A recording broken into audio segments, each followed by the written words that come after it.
And now I would like to introduce the artist. Tafy is an Afro-Latina portrait artist living and working between New York City and Savannah. In her city and studio market, she paints unique and vibrant portraits that connect people across social, class, and geographical barriers. The exhibition, titled Numb, references voodoo beliefs from LaPlanche's native Haitian culture, and she depicts a ceremonial healing dance that is said to offer spiritual and physical well-being to individuals suffering under the evil influence of the spirits of death. The 5 large-scale paintings on view echo the progression of the dance and the journey of the numb, an object of unidentifiable spiritual energy from the stomach to the brain.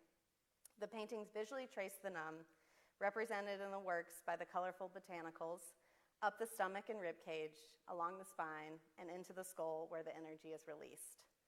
We're thrilled to have the works on view and to dive more into the work and Tafy's career as an artist. Please join me in welcoming Tafy to the stage.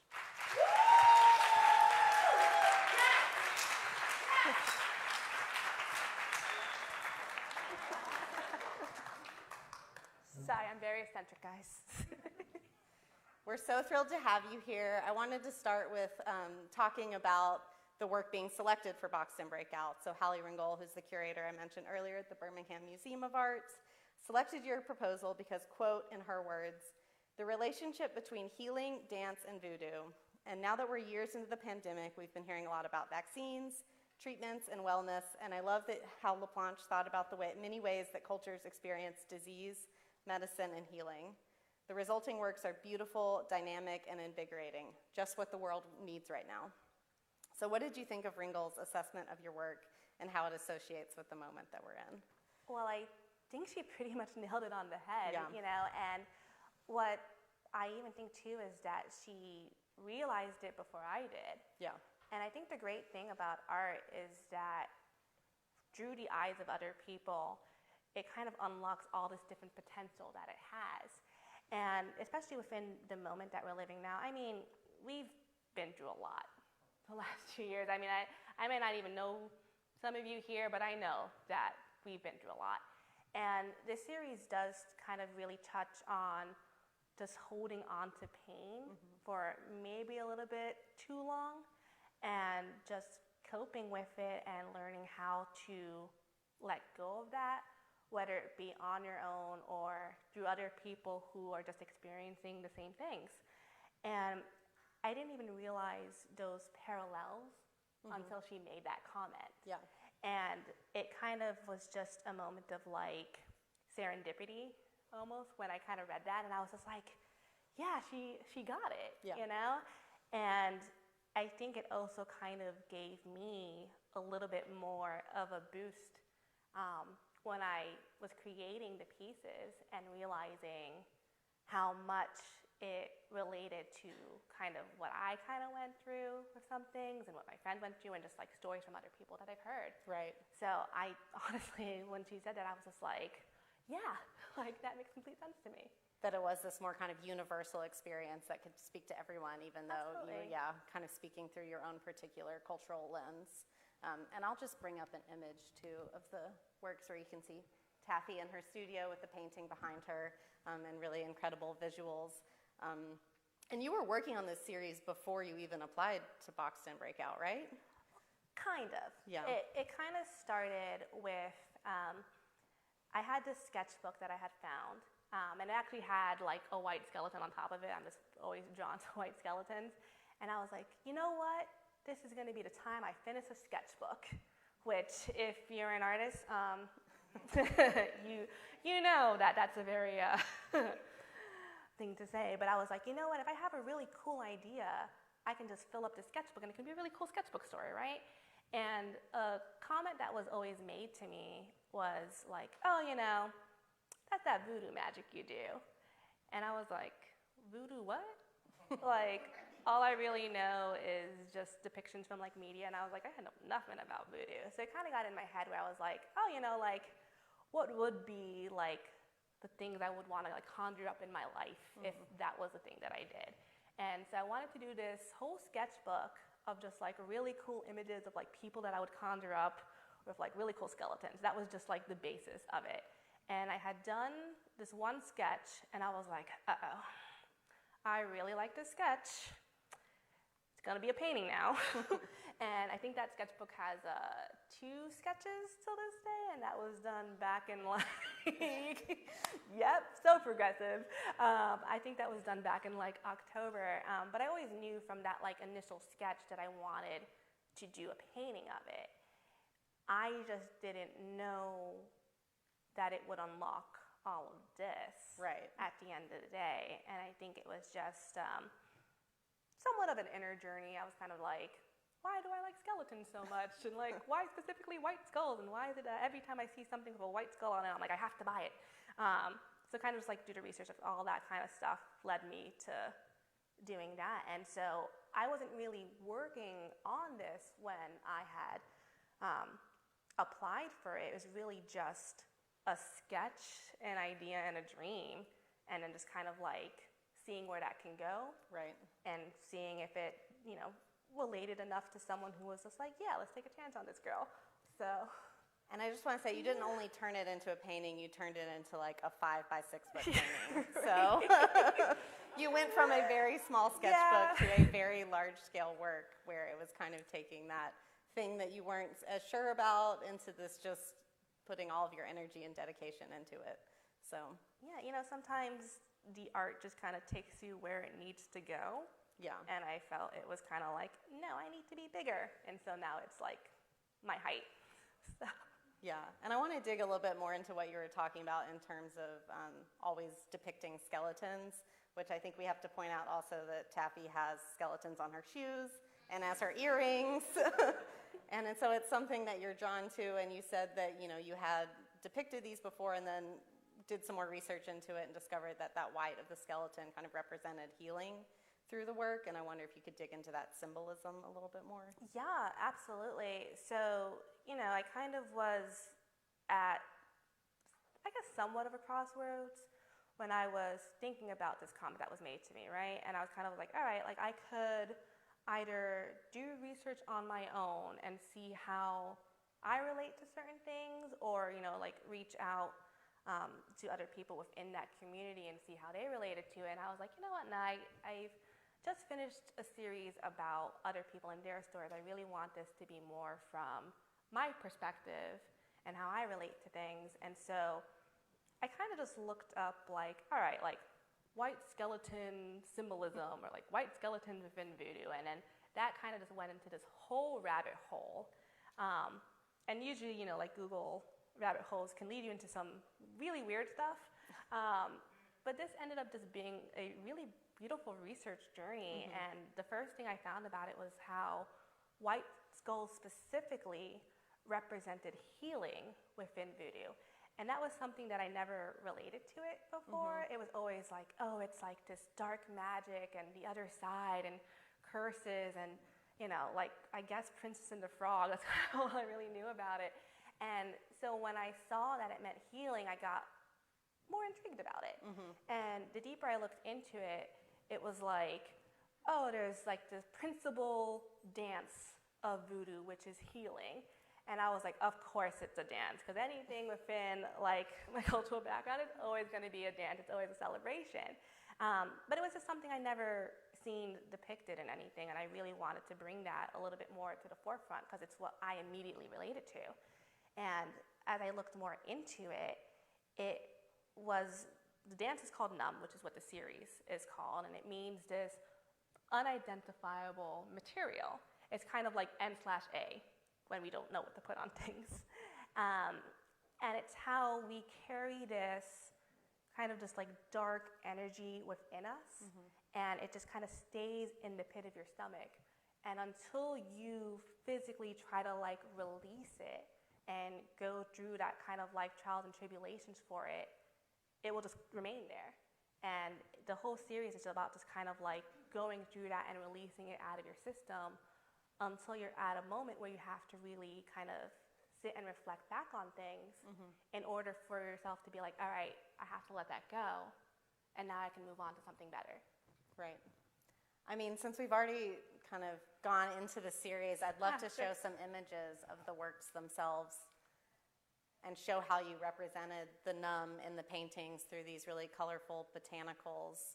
And I'd love if you could speak a little bit to the medium of the works and the creation of them and the symbolism that you've been speaking to a little bit on the works. Yeah, so as the paintings go through each panel, the botanicals that are shown in each one represents that num. So they're kind of these like graphic images that you kind of know they're plants, but you don't know exactly what kind of plant they are. They're just these things. And the colors get more intense as the series goes on. And that represents the intensity of the dance and the feelings that that person is feeling as they're going through it. So it starts off with these really like cool color, like this green, into like a more blue color, and then it just gets more intense. And as the dance goes on, you can kind of see like they're releasing a little bit of that energy, and then it starts to internalize within itself because it's not an easy process. And so especially when it comes to this one, and this one's at the midpoint of this dance, is when you're kind of with yourself where you're like, okay, this is what I want to do. Do I want to hold on to all of this? Or do I want to go through this process and try to better myself?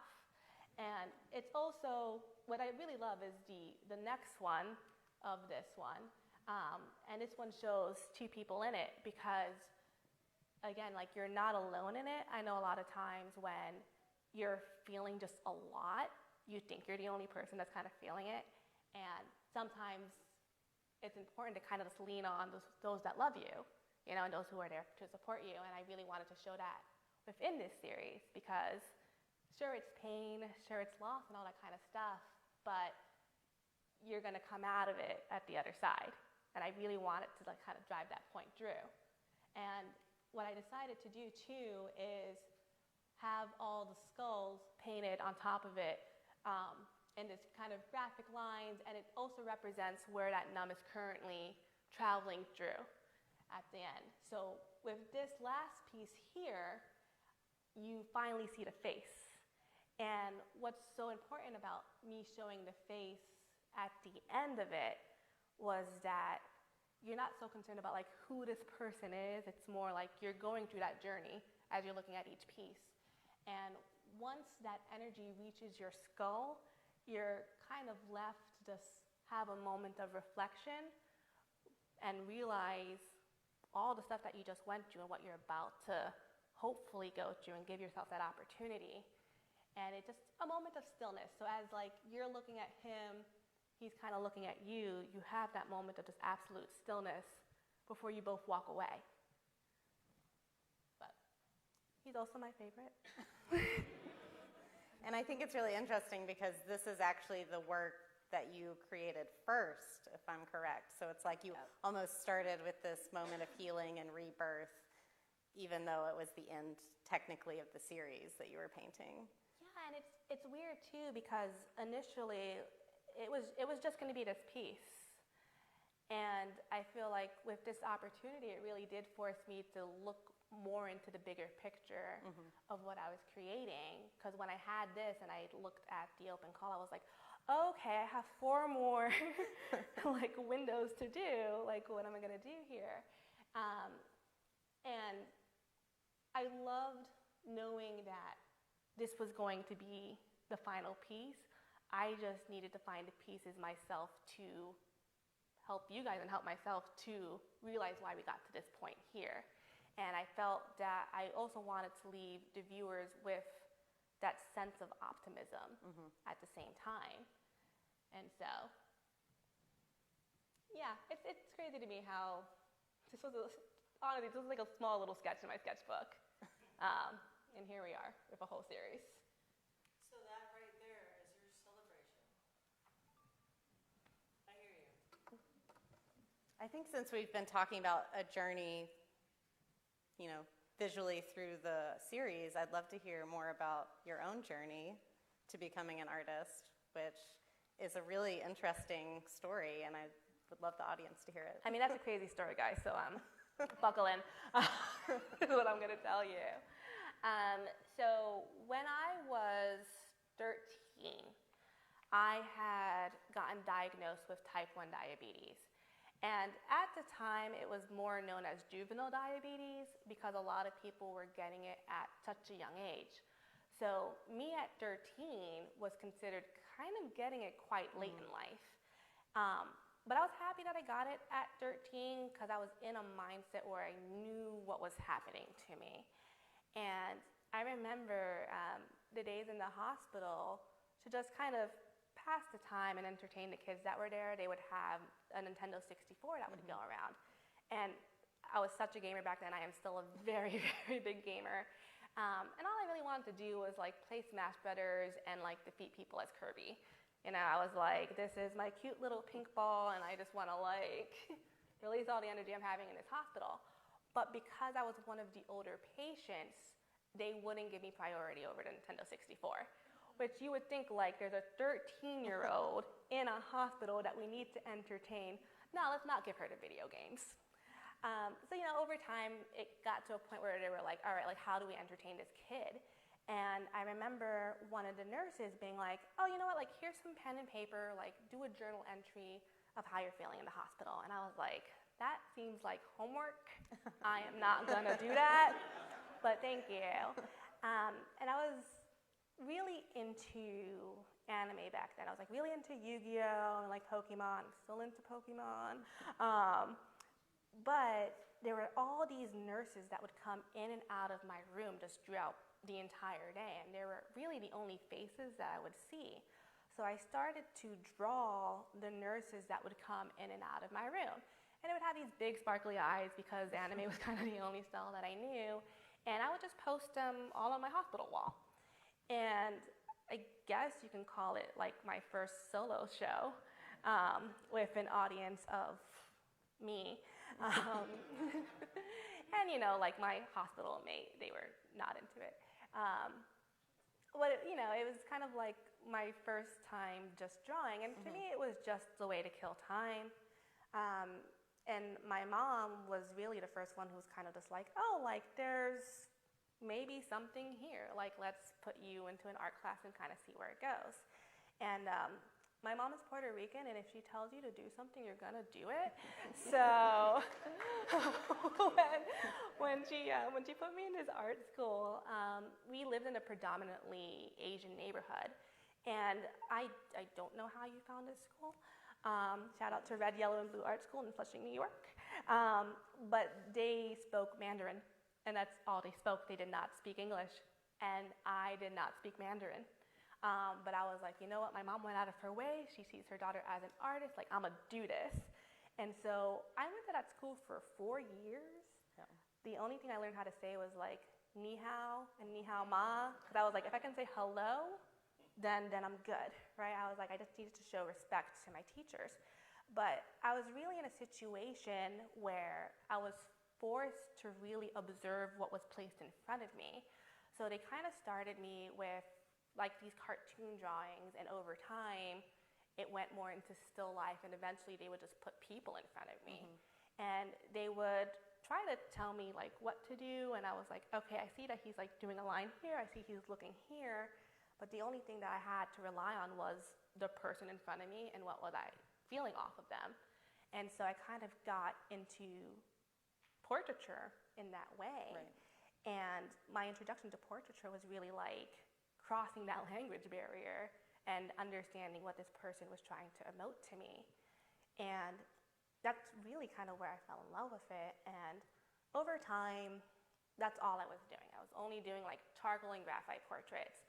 And it got to a point where I was like, I want some color in my life. And so my teacher was like, all right, let's like move her on to painting. But they kind of had me doing landscape paintings. And I was like, all right, cool, landscape paintings, here we go. And I realized that my heart just wasn't in it. I was like, okay, I'm good. Like, I got some paint on here, it's looking nice, but it's just this thing. And I had gotten an opportunity to go to Italy to study landscape paintings. And at this time, I'm around 16.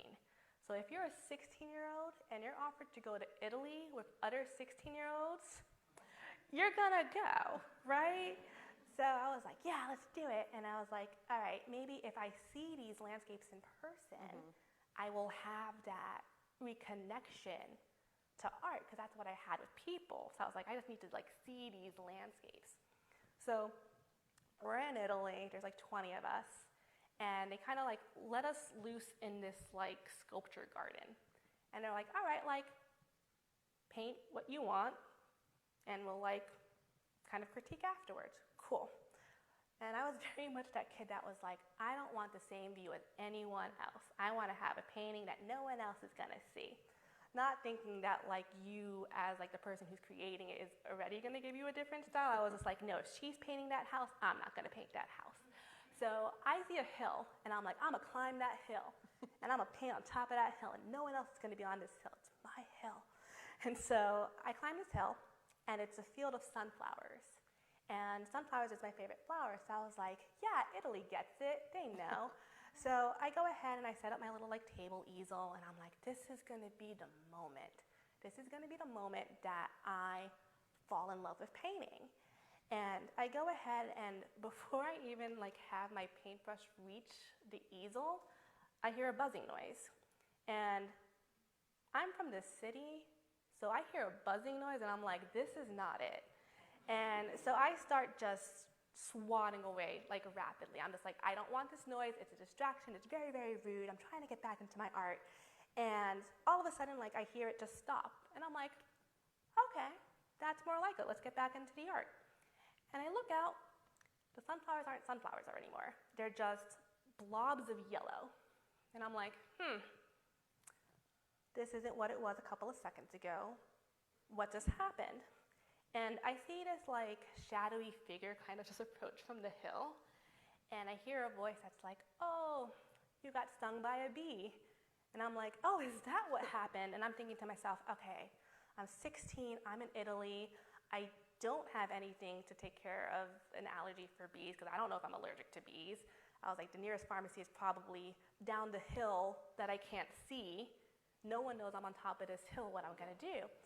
So this like lady's kind of like, you know what, like come back to my house. I'll help you. And I'm thinking, all right, like you're old, you're European, you must know some remedy that I don't know. Otherwise, like I'll just stay here and like roll down the hill. Like what are my choices, right? So sorry, Mom, I trusted a complete stranger. So I go to this lady's house, right, and she cuts an onion in half, and she's like, put this on your eye, and I'm like, all right. This is either you trying to make fun of an American or you know some secret that I don't know. So I do what she says, and she just leaves me there. She just goes about and she does her stuff. She has these chickens that are just running out in her yard, and she's like feeding them, and she's like naming them, she's talking to them, she's making her food and all this stuff. And I'm there crying, and I'm just observing this lady, and as time goes by, my vision starts to slowly come back, and a part of me kind of was like, man, like this is what I should be painting, like this lady and just her doing her thing, and just being her like 100% authentic self and not caring what the stranger, thinks of her. Oh, so I have an onion on my eye, so I think she's in a better position. But it was kind of in that moment where I was like, yeah, like portraiture is where my heart has always been. Portraiture is kind of what I want to do.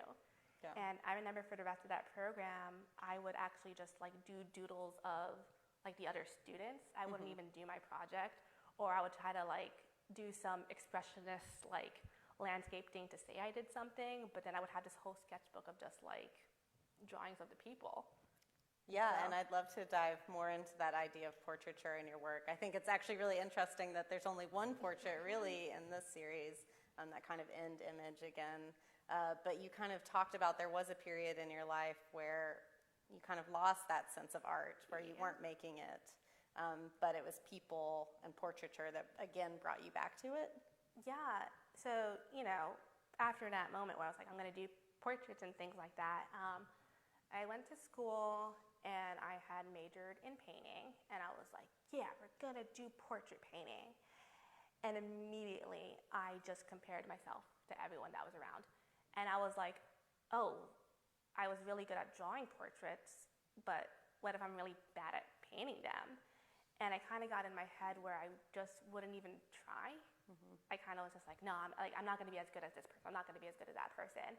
And I kind of just reverted back into what I knew I was good at, but I knew that like I was holding myself back, but I just I stayed in my safety zone is pretty much what I did. And I did that for like a couple of years, and it got to a point where I just didn't even draw. I kind of just like, I completely stopped for I think like 10 years, which is hurtful to say, you know. But I feel like having self-doubt can do that to you. And it just got to a point where I was kind of like, nah, like maybe art is not what I'm supposed to do. You know, I kind of was like, And I remember I was still like doodling, like it was still in me. And at my job, I had these Starbucks cups that they would just kind of toss around. And I would always just like draw people around me in work, and a coworker would be like, oh, that's really good. And I was like, yeah, sure, whatever. And they would toss it in trash. And those could have cost so much money now. Especially on Starbucks, I could have been like, look, I'm branding for you. But it was just kind of like, it was there. I just didn't pay attention to it. And it wasn't really until the pandemic hit that, you know, I was kind of just like left with just me in my room. And I think too during the pandemic, especially at the beginning of it, we were like, what's a new skill that I can do? And it was like, bake bread, you know, make sourdough bread. You know, it was just like different levels of bread. It was all I kind of saw throughout a lot of it. And I was like, well, you know what, let me go back to a skill that I always kind of loved and like knew, but maybe just want to like brush up a little bit on. Right. And instantly, like the back of my mind kind of unlocked, and it was like painting. And I was like, yeah, sure, like we can do painting. Like, why not? Like there's no one else to judge me but me. So why not? And immediately I was like, you know what? I always wanted to do portrait painting, like no time like the present, 10 years later. And yeah, so I just kind of did it. And it was really within that moment where I was just like, wow, like I should have just believed in myself a little bit more and just tried a thing. If you don't try the thing, like you don't know what you can do, you know? And so just believing in myself really kind of took me there. And I'd love to talk a little bit too about how when you were in New York and you decided to get back to painting, you found a small studio space and you found that opportunity to create for yourself in a space away from everything, and then maybe bring the conversation to the present moment where now you kind of move between Savannah and New York and you found your own studio space in Savannah and City Market. And I'd love to talk a little bit about how that space has kind of influenced your development as well. For sure. So when I was in New York, one of the things I kind of had to sit with myself was the real reason why I had stopped creating. I felt like I kept telling myself that it was because I was comparing myself to others, and it was a small reason, but it was also an excuse that I kept making for myself. And it wasn't until I realized that it was just the space that I was in and being so distracted by just a lot of outside elements that were preventing me to just kind of like sit and relax and to create. And so it wasn't until I had found this really small studio space above like a recreational furniture shop that I kind of remember stepping in there and being like, this is quiet. Like, I don't hear trains. There's a window, so I had sunlight. That's all I really wanted. I just wanted peace, and I wanted good sunlight. And the walls were all pegboards, so I was like, oh, I can just kind of like hang up things here. It just presented itself to me like, here I am. This is everything you wanted. Like, what are you going to do now?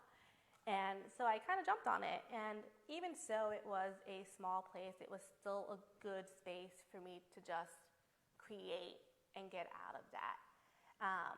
And I remember being afraid of losing that because I had put my art on the back burner for so long, and now I had finally found this space.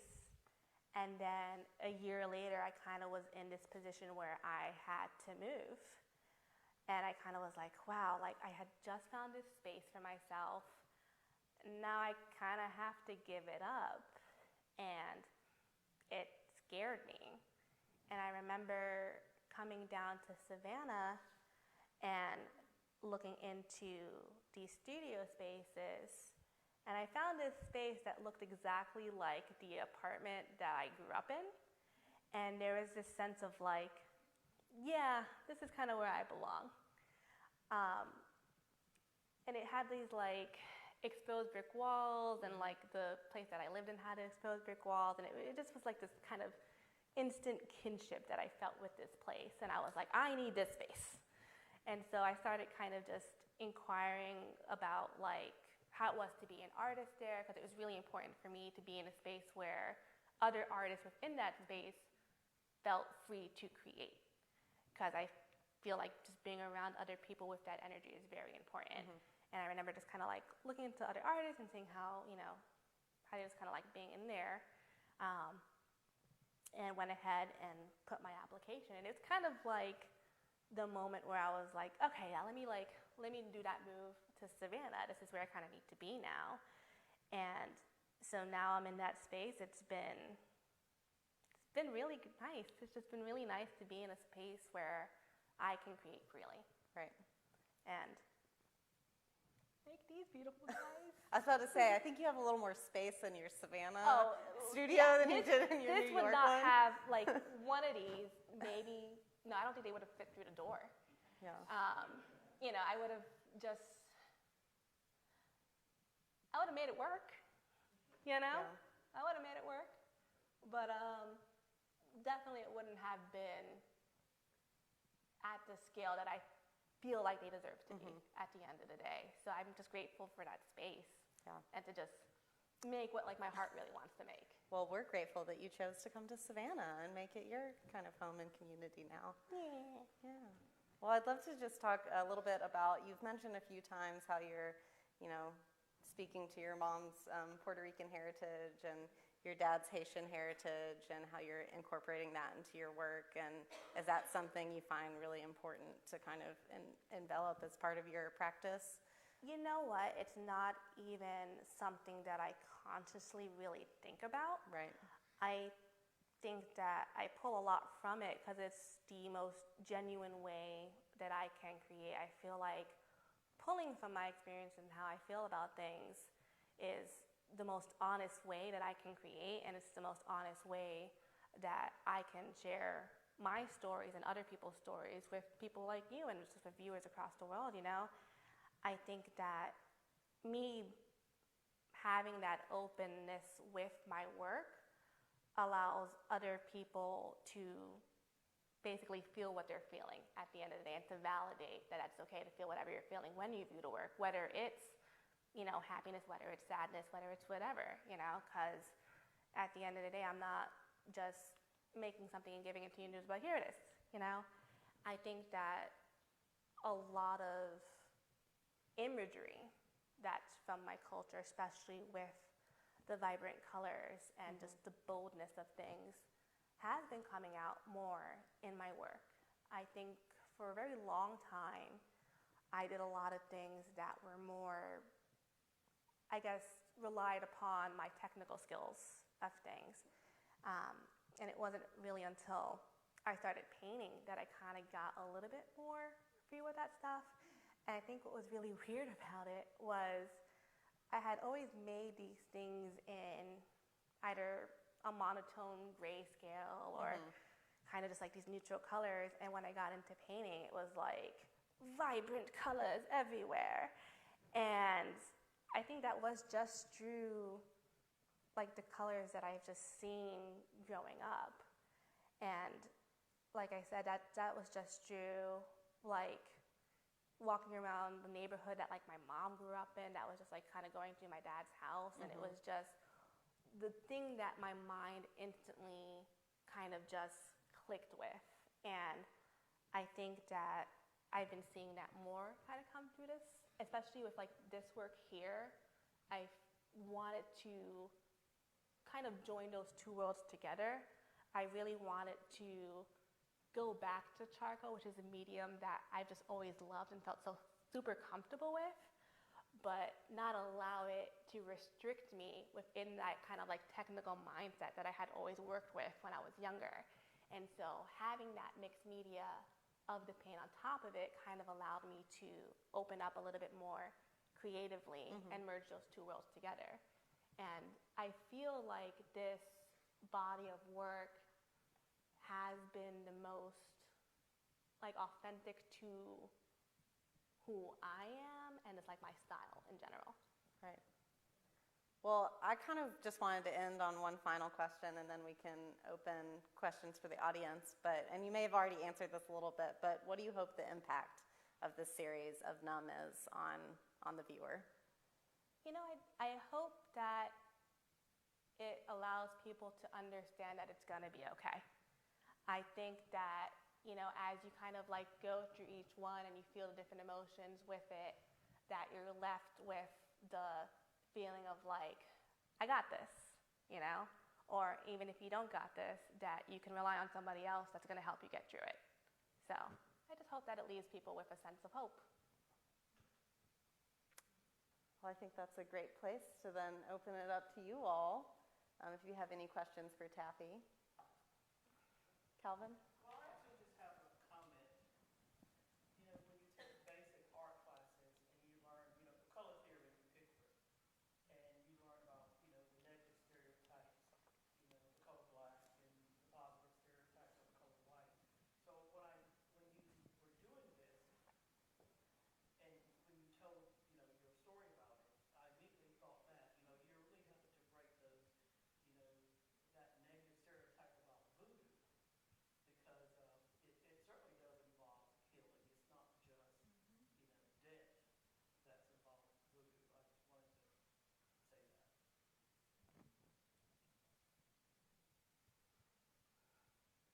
Oh, question? Yes, just wondering about the folks that inspired you here for your series. Were they models that you have, or just people that you've observed and sketched over the years? So I actually knew a guy back in New York who is part of a dance company, and he was actually one of the first African Americans to be in a ballet company within New York. And he had knew this photographer who had taken these photos of a bunch of these African American dancers, and it was important for me to capture that movement within a dance throughout it. So he was nice enough to connect me to that guy and get permission to use some of the photographs that he had taken. Nice. But just in general, throughout like all the portraits and stuff that I do really try to have it be that like people within like the real world.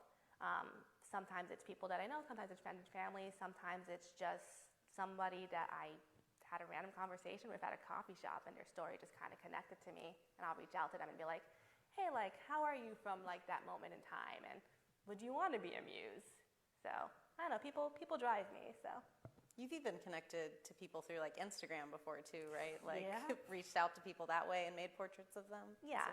and I feel like sometimes it's a little weird because I'll kind of like slide into someone's DM and be like, hey, like, I like your face, can I can I draw you?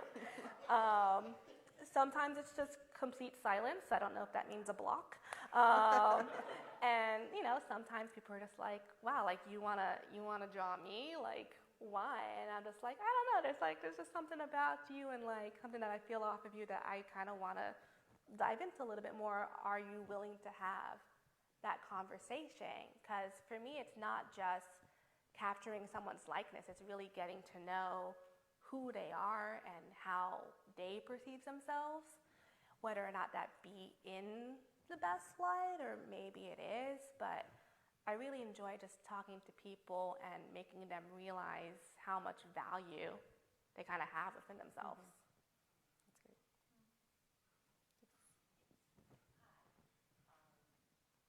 In listening to you talk about how you got into drawing, into art, you talked about how it was almost because of the illness that you found this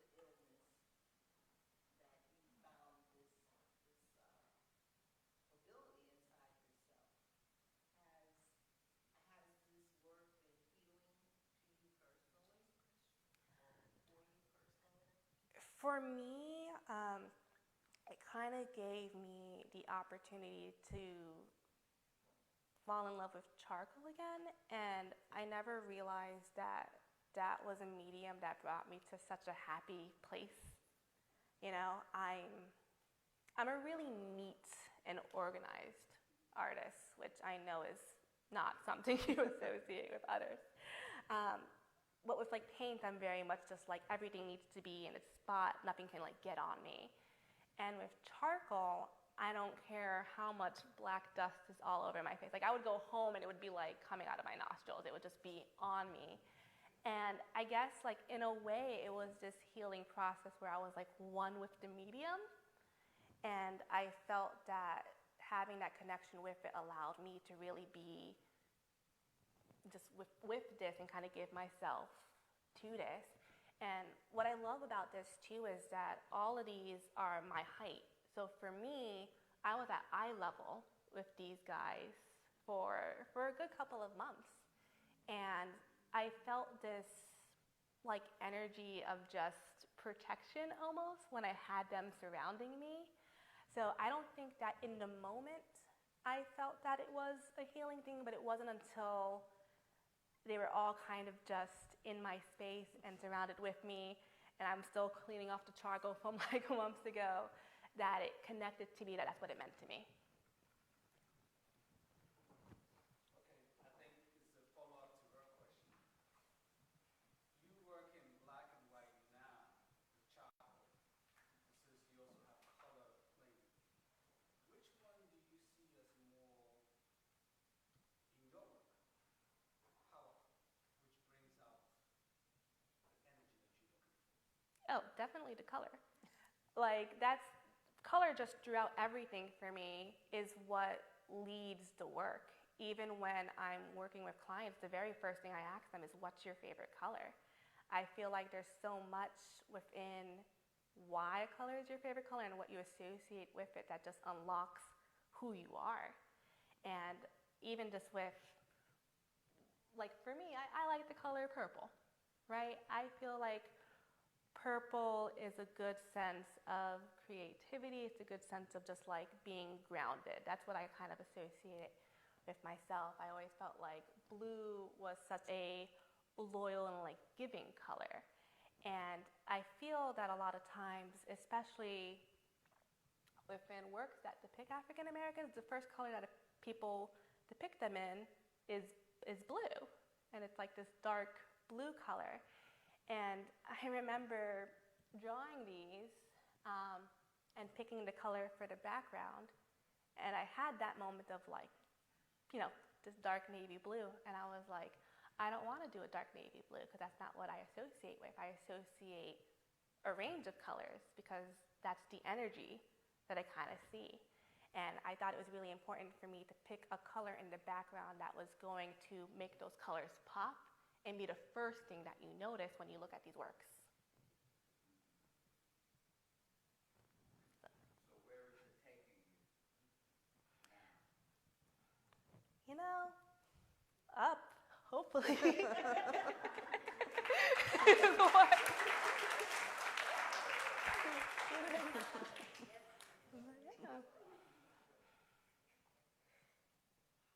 Do we have any final questions for Tafy? I wanted to know if there's anything like special or habitual that you do to like nourish or nurture your creativity in your art. I listen to a lot of weird music. And I think that's good. You know, there's a way that every artist kind of gets into their flow, right? And it ranges from anything, really. But for me, I love listening to like satire music. Just like songs from like Bo Burnham and like Flight of the Conchords and things like that, because they just don't take themselves that seriously, but they still are talking about serious things. And I think that that mindset really helps me kind of like get into what I'm creating. Because even with these works, even so it's a serious topic, the titles are of the song Shoot by Salt and Pepper, right? So, and for those of you who don't know it, please go look up Shoot by Salt and Pepper. I'm talking to you, Justine. Sorry. No, honestly, do that. I think it's important to still make light of things at the end of the day. So yeah, my ritual is just kind of like goofing off. Honestly, like sometimes in my studio too, I'll just like play the most random music, and I'm singing along to it. I'm having a great time. And sometimes even like when I'm live on Instagram or something, I'm always just like, I'm so sorry for my music choices, but it's what like helps me get into that like mindset. And that's, yeah, it's a weird ritual, but I love it, you know, and it's what keeps me true to myself. Flight of the Conchords is one of my favorite shows. They're great. Right. I didn't know that about you. I had a crush on those boys for like the longest time, and then they were in like the Muppet movies, and I was like, everything is coming together. Yeah, full So, circle. yeah. So did you experience like any point of like burnout? Because these pieces are so large. Like are you like, okay, I'm over it. I don't want to do this anymore. No, not with this series. I do experience burnout. That's very much a thing. But with this series, I think I was just so into it. I think it was something that like I just wanted to see come alive. I think after each painting that I did, I got more excited about it. And so I was just always excited to like keep on going and continue it. And it wasn't really until I had finished the last one where I was just like, oh, like, the boys are leaving me, you know? But then it was also a sense of, you know, you guys get to see it. And now everything that I kind of felt with them, you guys get to experience as well. And so for me, it's like, it was a quick moment of just like sadness, but also a great relief of just euphoria after it. And I think that really just kind of pushed me out of just the whole like burnout sense of it, because it was just a really overjoyed sense that was just like, we're happy and like we're doing it, you know? But yeah, with these, it was just, it felt so comfortable to make. And like I said before, like charcoal to me is just a medium that I'm so in tune with that when it's in my hands, it's like, that's it for me. There's like, I'm just happy to be with it. So. All right, I think we have time for one more question. Guy in the bow tie, because I saw you earlier. Thanks. No. I really enjoyed your description of working on the paintings and feeling like you were surrounded by them, which is such a different presentation than when we see them outside in the windows on the street. And also talking about how the canvases are the size of your body, and so there is a kind of physical relationship between you. And I wondered if you had any thoughts about an ideal viewer experience of these now that they are finished as a series. Oh, I love that they're hanging up kind of like side by side so you can get the full scope of the story, you know? Because for me, I didn't paint these in order. I kind of just painted them with what I was feeling that day. So I had started with the very last one first, and then was like, I want to do the blue one next because he has this like kind of release of energy.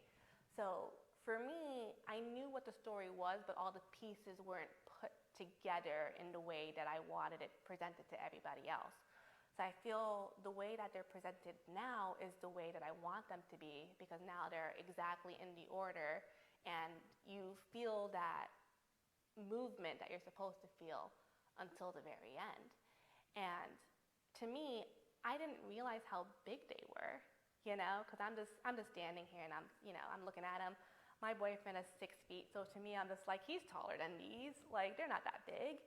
And then, you know, the first one kind of goes up, and I step away, and I'm like, oh, these boys are giant. And I think that also just fills up that space, you know, and the five of them together just is unifying to me. But yeah, ideally, I just wanted them to be in the same space. And I'm happy I got that opportunity, because as an artist too, you know, sometimes when you're making a series, you get people who are interested in like one or two of them, and then you're stuck with like, okay, like, do I want to perhaps sell them and like keep on making the series? And I knew that I couldn't do that until they were all shown together at least once in a lifetime, you know? And so maybe they get shown somewhere else again together, maybe they don't. But at least I have this chance to show them all to you, and you get to see them how they're meant to be seen. Yeah.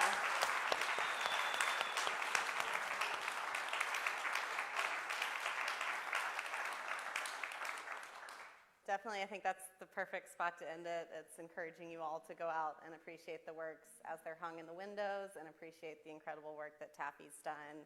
Thank you all for being here tonight. Thank you, Tafy. And don't forget to stick around for the FAAA member meeting after this. Thank you all.